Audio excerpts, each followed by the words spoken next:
The Royal Rumble pay-per-view is one of the most historic and decorated pay-per-views on WWE's calendar. Since 1988, fans have eagerly anticipated the yearly event, and it usually promises suspense and surprises, but sometimes WWE's booking of the signature event leaves a lot to be desired. Throughout the history of the event, WWE have made some questionable booking decisions when it comes to the show. This doesn't just relate to the Rumble match itself, as other matches on the Rumble card have controversial outcomes.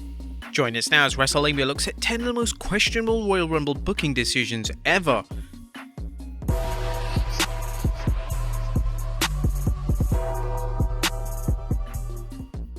Be sure to subscribe and hit that notification bell for daily wrestling videos. Also check out our new channel, Wrestlelamia Shorts. Number 10, Sheamus wins the 2012 Rumble. Heading into the 2012 Rumble, all WWE fans were talking about was Chris Jericho. Jericho has made his highly anticipated return to WWE in the weeks leading up to the event, and Jericho had promised that at the Royal Rumble, fans would see the end of the world. Jericho was red hot, and it seemed a certainty that Jericho was going to win the 2012 Rumble and wrestle WWE Champion CM Punk at WrestleMania 28. However, Vince McMahon had other ideas, and Jericho would do extremely well in the Rumble itself, lasting until the final two, but the match was eventually won by Sheamus. Sheamus was popular at this point in 2012, but a Rumble victory simply wasn't warranted or desired by fans. Therefore, upon Sheamus' victory, fans were left disappointed, and it was a huge missed opportunity by not having Jericho win the Rumble match for the first time in his decorated career. Number 9, Shane McMahon's elite booking. Shane McMahon made a surprise return at the 2022 Royal Rumble, but this return led to a ton of controversy. Shane would act as one of the agents of the match, and he booked himself incredibly strong, so much that Shane would last until the final four, and he would even eliminate fan favourites such as Kevin Owens. Shane's performance was lackluster, as he would botch several spots, including his own elimination at the hands of Brock Lesnar. This strong presentation of Shane received widespread criticism from fans and even fellow WWE talent, and it actually led to Vince McMahon cutting ties with Shane and firing him from WWE indefinitely.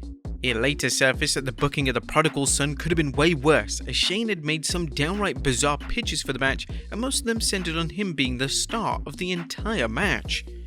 Number 8, Ronda Rousey returns. Speaking of the 2022 Royal Rumble, it wasn't just Shane McMahon's booking that was loathed by fans, as Ronda Rousey's return was also questioned. Rousey would make a grand return in the Women's Rumble match and ended up winning the entire thing. Rousey's performance in the match was criticized, as Rousey was botching basic moves, and it began to look like Rousey didn't even want to be there. Fans were also confused as to whether or not they were supposed to boo or cheer her. Rousey left WWE as a heel, but the commentators and her conduct in the match presented her as a babyface. Her return in the match ultimately fell flat, and when it surfaced that Rousey would be facing Charlotte Flair at WrestleMania 38, fan excitement for the biggest show of the year drastically plummeted. Number 7, Vince McMahon wins the Royal Rumble.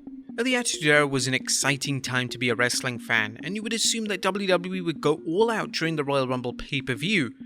The 1999 edition of the match centered around the ongoing saga between Vince McMahon and Stone Cold Steve Austin, and McMahon would end up winning the whole thing in a shock surprise.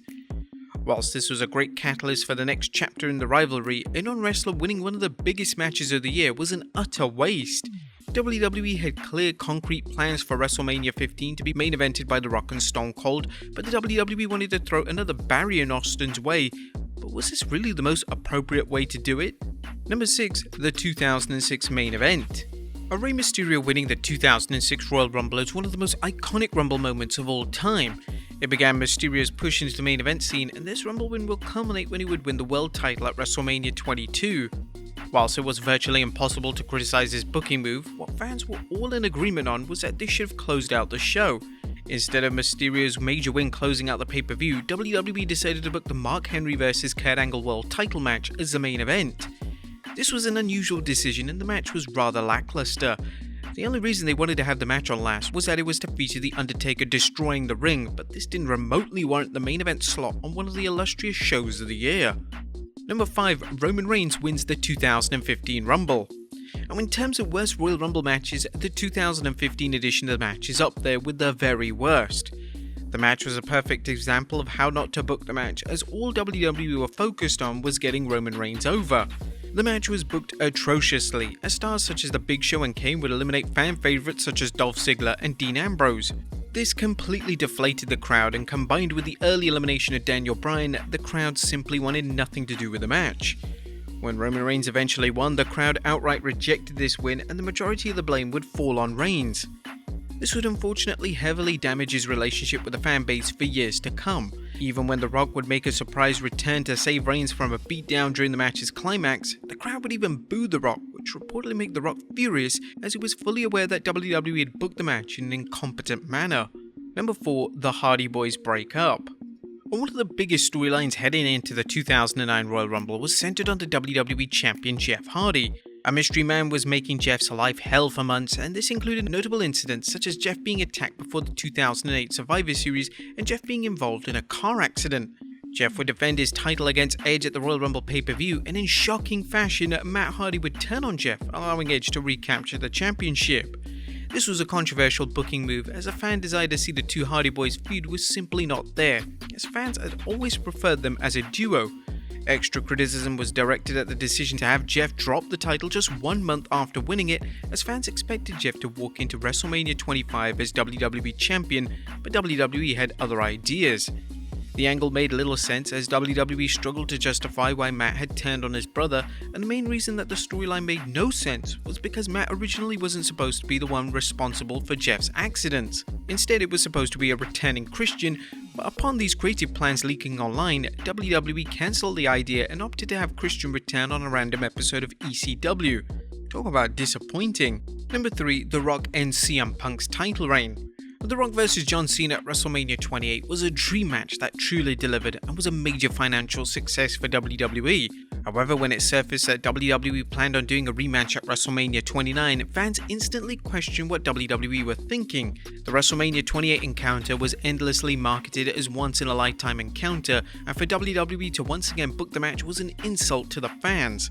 When it transpired that WWE wanted the match to be for the title, fans were furious, as CM Punk was in the midst of a legendary run as WWE Champion, and not a single fan wanted this to come to an end. Punk would face The Rock at the 2013 Royal Rumble, and the WWE had The Rock defeat Punk, ending his 434-day reign as champion. If WWE were insisting on booking The Rock vs Cena Part 2, it simply didn't need the championship. This booking move was criticized by fans, and Punk has even spoken at length about how hurt he was by dropping the title just before WrestleMania 29. It's certainly a booking decision that has aged terribly, and this was a creative vision that WWE should have never followed through on. Number 2. Edge's short title reign. Edge winning the WWE title for the first time in his career at the start of 2006 was a legendary moment. Edge would cash in his Money in the Bank briefcase at the New Year's Revolution pay-per-view to defeat Cena for the title. When a rematch between Edge and Cena was announced for the Royal Rumble pay-per-view, fans assumed that this was just a standard rematch, which would see Edge get a decisive win over Cena. Sadly, WWE had other ideas, as Edge's WWE title reign would come to an end just after 3 weeks, as he was defeated clean by John Cena. This was a downright awful decision, as Edge had the star power and popularity to walk into WrestleMania 22 as WWE Champion, but WWE wanted their biggest show of the year to be headlined by Cena vs Triple H. And number 1, Batista wins the 2014 Royal Rumble. The 2014 Royal Rumble is infamous in the eyes of WWE fans. The match saw the crowd heckle and turn on virtually every wrestler in the match, as WWE outright refused to book fan favorite Daniel Bryan in the match. The winner of the match, Batista, was supposed to be the biggest babyface in the match, but even he was heavily booed, and it was clear that Batista's run as a babyface simply wasn't going to work. This match was also notable for the last appearance of CM Punk, as Punk would notoriously walk out of the WWE the very next night, as there was a ton of issues in the match itself, including Punk taking numerous bumps with an established concussion. The match was a true disaster and was a clear sign that WWE at this point in 2014 were out of touch on what terms the fans actually wanted to see. But there you have it, folks, 10 of the most questionable Royal Rumble booking decisions. Be sure to leave your comments down below, and I'll see you next time with some more wrestling content.